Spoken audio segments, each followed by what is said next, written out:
Welcome everybody to Overtime. I am Scott Wagner. You just heard the bells. We are just getting started here post 9 at the New York Stock Exchange, and we want to get right to our talk of the tape. That dire warning moments ago about stocks from star investor Scott Minerd, the chief investment officer of Guggenheim Partners, tweeting, as we said just a few minutes ago.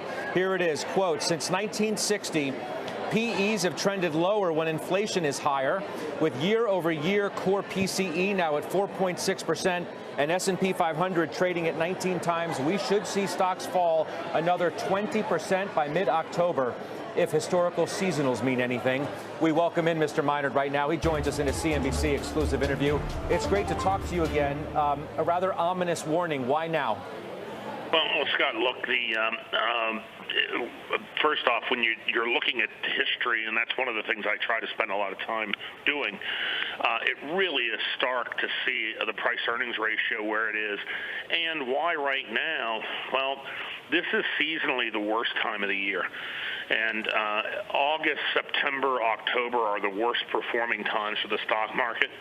And, given the recent strength over the last few days, it just appears that people are ignoring the macro backdrop, monetary policy backdrop, which would basically indicate that the bear market is intact. And given where seasonals are and how far out of line we are historically with where the PE is, we should see, I think, a really sharp adjustment in prices very fast. You're basically saying there's no justification for why stocks are trading at what you think is an elevated valuation, whether it's to where they should be now or relative to history, because you don't believe that earnings are going to be able to be sustained at these levels.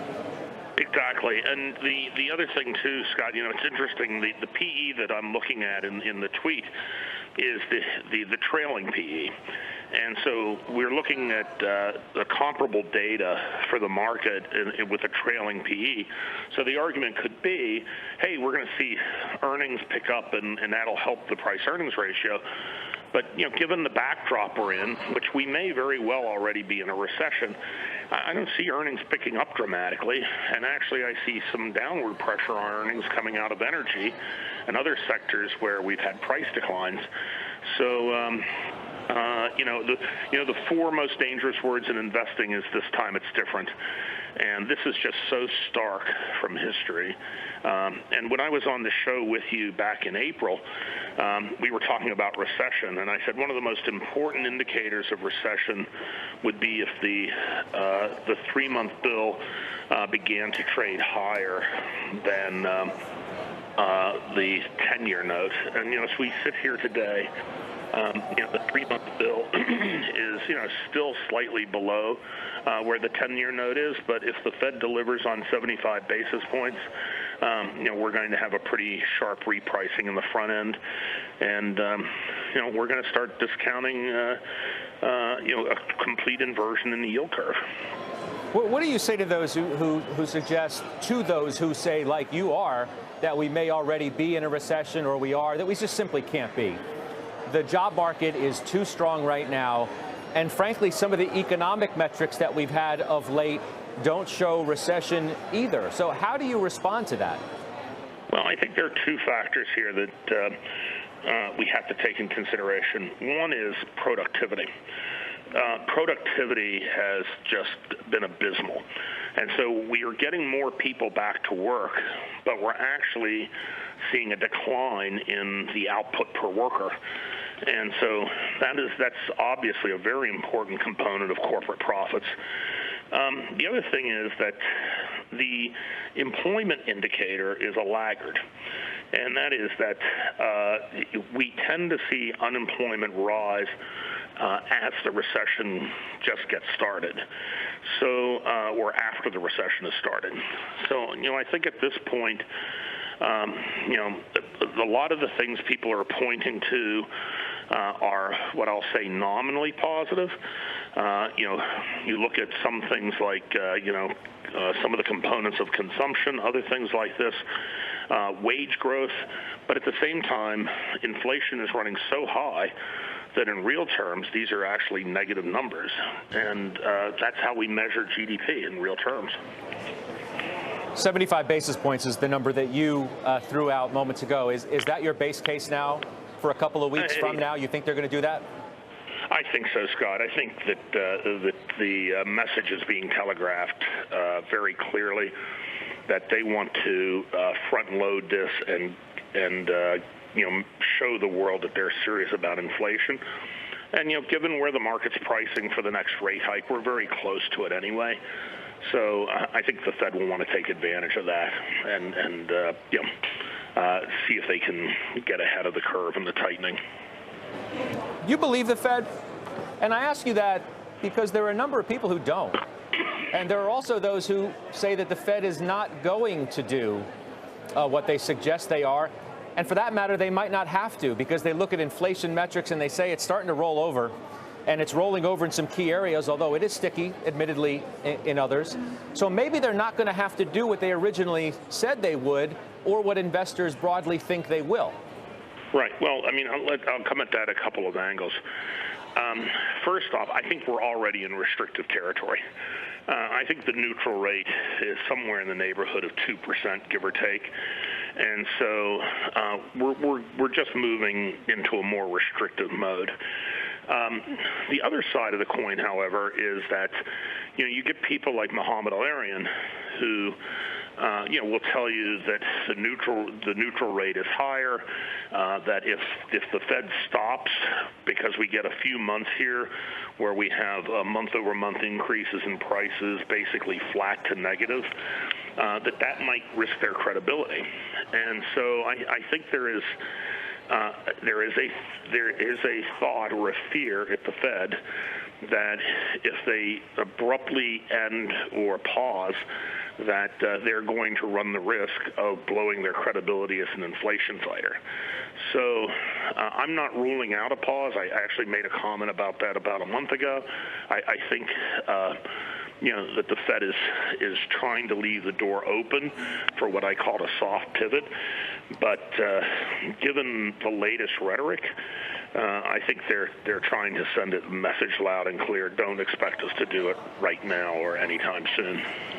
I'm glad you say that, because you do have the Fed chair himself today try and pass the message of how resolute he and his colleagues are. I can assure you that my colleagues, he said, and I are strongly committed to this project, and we will keep at it until the job is done.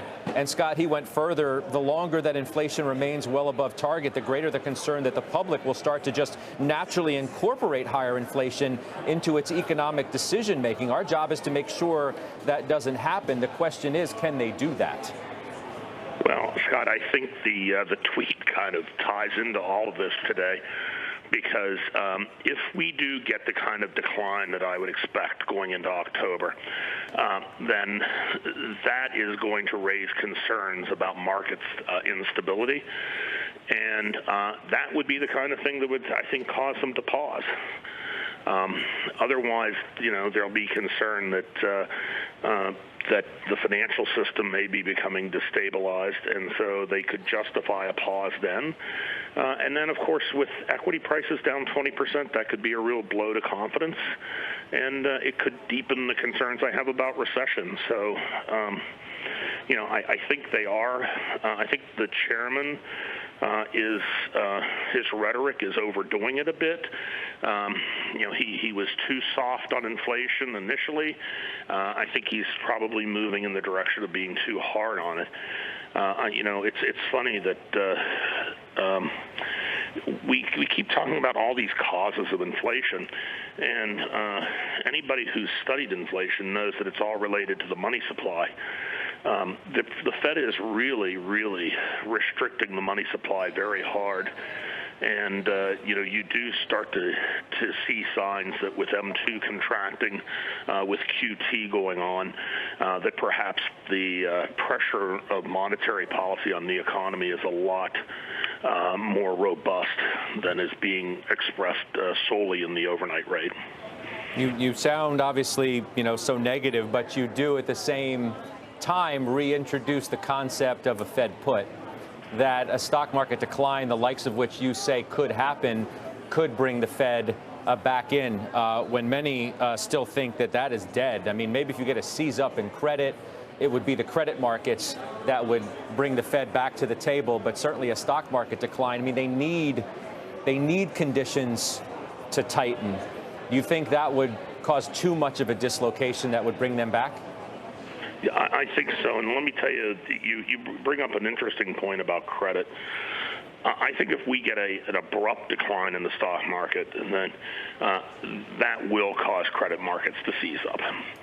And the truth is, when you look at where a lot of high-yield debt is not trading, that is, it's been put away, and there are a lot of triple C companies out there, and I pull up my screen and I see it indicated at 10% for like 1 year or whatever.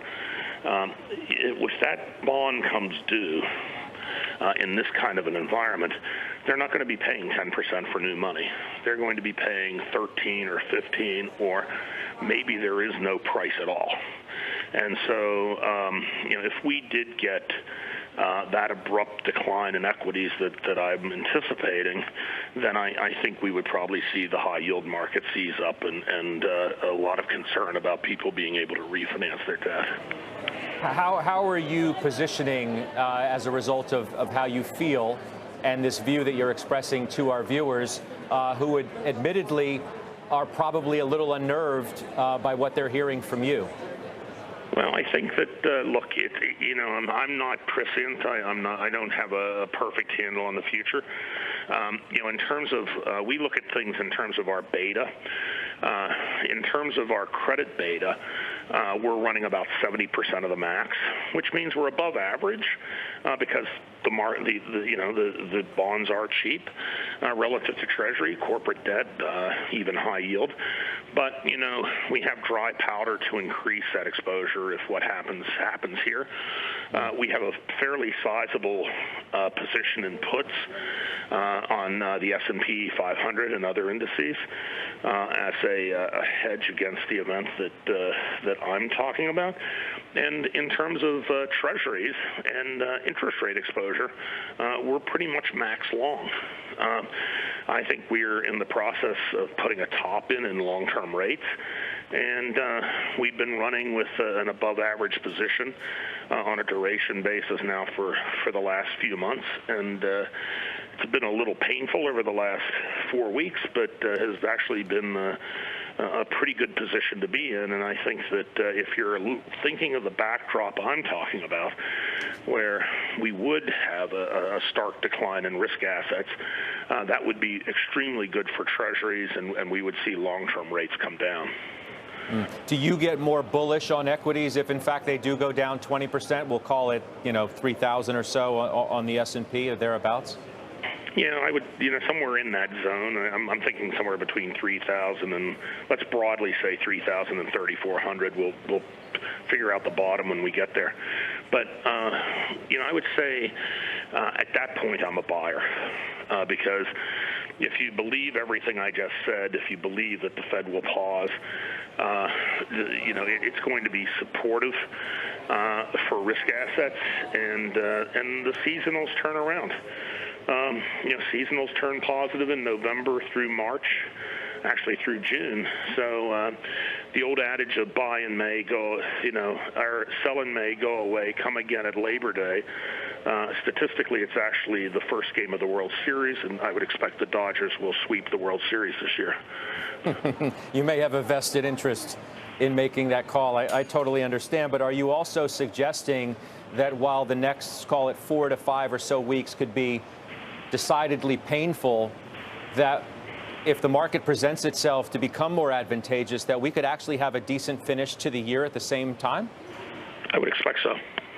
I mean, I think that if my scenario plays out, I think it'll be a buying opportunity, and especially for traders, I think it will be a great time in November and December and going into the first quarter. The real question, Scott, is will that be the ultimate bottom? And not that I think this is anything like 2008. I don't think it's like the financial crisis. But, for people like me who were big buyers at the lows of October of 2008 after Lehman failed. We didn't really get the ultimate low until March of 2009. And that was a painful period for me, but it was still for long-term investors, it was still a great time to get in. We'll make that the last word, and I so much appreciate you calling in and having this conversation. I really enjoyed it. However dire it sounds, I certainly like to get the view of Scott Minerd of Guggenheim. Let's broaden the conversation now. Bring in CNBC contributors Joe Terranova of Virtus Investment Partners and Stephanie Link of Hightower Advisors. It's great having both of you here. Joe, you're to my left, right here at Post 9. Your immediate reaction to a fairly ominous call, to say the least, from Scott Minerd just now.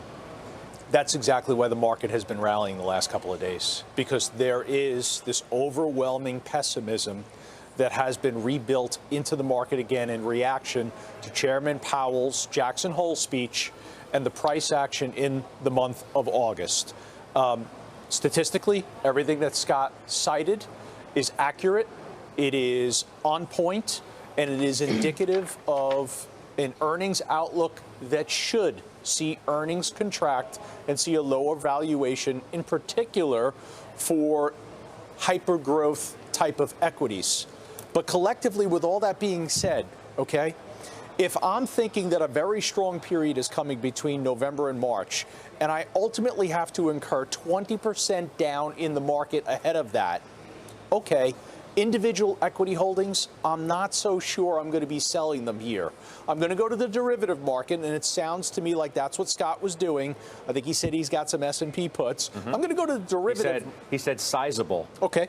I'm going to go to the S&P derivative market. I'm going to go to the derivative market overall, and I'm going to formulate a position to take advantage of a near-term outlook that I have, believing that prices can fall precipitously. But for my core portfolio equity holdings, I'm not going to move on those. I'm not going to sell those. I'm going to maintain. My long exposure. So, Steph, Joe brings up a good point that I feel like our viewers are going to be thinking about as they just listened to the conversation with Minerd and wondering what they're supposed to do. Conventional wisdom would say you're not supposed to sit here and call your broker and say, sell everything, because when are you going to know when to get back in? That's conventional wisdom. And I think most of our guests on this network, whatever program they're coming on, would suggest that. However, if you do think that we're going down 20% or so in the next 4 to 5 weeks, what would you advise people to do? Well, I think it's really hard, Scott, to time it. And I think Scott was saying it's going to be a great time to trade stocks if you're a trader. But if you are a long-term investor, you do want to have a diversified portfolio. You want to upgrade your portfolio in terms of quality names, free cash flow companies. We've been talking about it all year long. I've been doing it all year long. And so I think you stay the course and you stay patient. You keep your head down and just try to focus on the fundamentals. We've talked about this year being a very choppy market, a trading range market. We're up 9.3% from the June lows, and nothing really has changed from the June lows. And today, the Fed just reiterated what they've been saying. All of the governors and Powell himself have been saying that they have to be more hawkish because inflation is still very persistent, and as a result, they're going to slow down the economy. And so none of that was a surprise today. I don't know why we rallied today. Maybe we got oversold, but I think in these kinds of environments, you have to just stay the course, be committed. Equities are a good long-term investment, especially if you have companies that are growing their dividends. That's why I mentioned free cash flow. So I can't day trade and I can't time the market. All I can say is I'm looking at my companies where at least I have some confidence in earnings. Maybe they're going to come down a little bit. They probably will. But I still like the long-term themes at companies, long-term market share positioning, and good company management teams. It raises, Minerd does, a quandary of sorts for somebody like you, Steph, who describes, if you will, for our viewers, what essentially is a sit-on-your-hands market, right? Don't do anything dramatic. But then I look at the moves that you've been making of late, and it has been dollar cost averaging in, taking advantage of some of the dislocations in the stocks that you've liked. he raises the question that I ask you next of simply whether it's too early to do that if you're the average Joe or Jane watching. Probably, because September is historically a choppy month for sure, and the early part of October, starting in the second half of October into the end of the year, it's seasonally a strong period. So if you want to be cute, yeah, you can wait. But at the same time, I mean, if you have some cash on the sidelines, we talked about this on halftime. I have a little bit more cash. I'm still very invested in stocks, but I have a little bit more cash. We're trying to stay patient.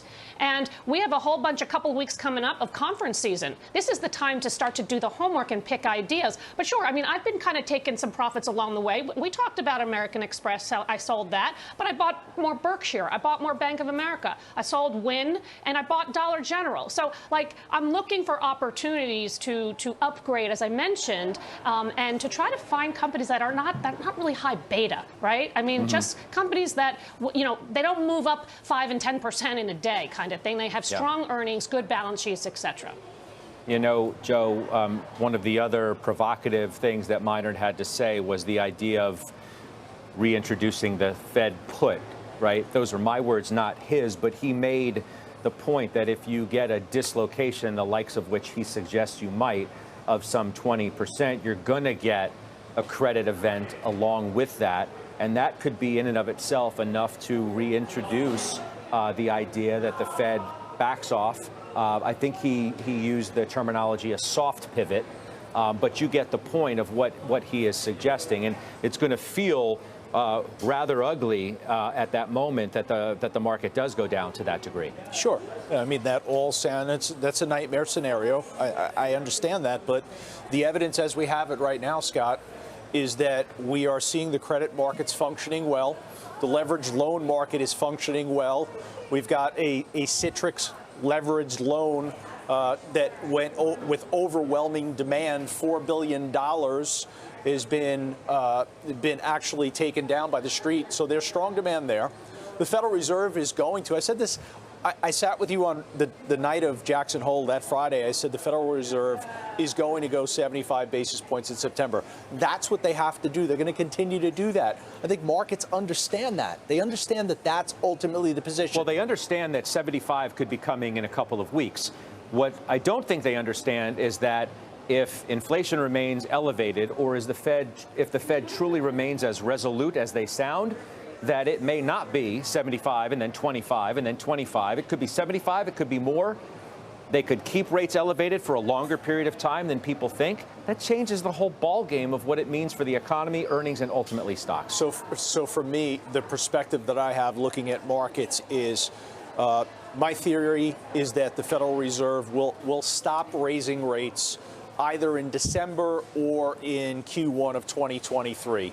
The risk to my theory is that you are correct. The Federal Reserve continues to raise rates. They cannot properly affect bringing down inflation, and therefore these interest rate hikes are going to be with us for a large majority of 2023. That's problematic for risk assets. That's the scenario where my thesis, I look at it and I say I'm wrong. All right. We'll see what happens. I appreciate you being here to break it down. Joe Terranova, Stephanie Link, I'll see both of you soon, I know. Let's get to our Twitter question of overtime. Following Scott Minard's call at the top of the hour, do you see a 20% sell-off in the S&P by mid-October? You can head to @CNBC Overtime on Twitter. Cast your vote. We'll share those results later on in the show. DocuSign earnings, they are out. Steve Kovac has those numbers for us. Hi, Steve. Hey there, Scott. Yeah, shares surging on a huge beat here from DocuSign, up 16% now. Let's go over the numbers. Earnings per share coming in at 44 cents adjusted. That's versus the 42 cents adjusted Street was looking for. On the revenue side, also a beat, $622 million versus the $602 million Street looking for. And guidance also coming in better than expected, up to $628 million in revenue for the Q3. That's versus $625 million expected. I would also note another software company, Zscaler, is surging as well. Oh, now we're up 17%, Scott. COVID beneficiary, Indeed. Proving perhaps that it can do well on the backside of the pandemic. Steve Kovac, thank you for that from out in San Francisco for us. We're just getting started now in overtime. Up next, recession worries front and center. Our next guest is remaining solidly bullish despite all the noise, despite that call from Scott Minard. We'll ask him about it coming up next. And later, Going for growth. Rich Bernstein says there's one sector that's evolved into an even growthier space than technology. He joins us to make that case. We're live from the New York Stock Exchange. We're right back in OT.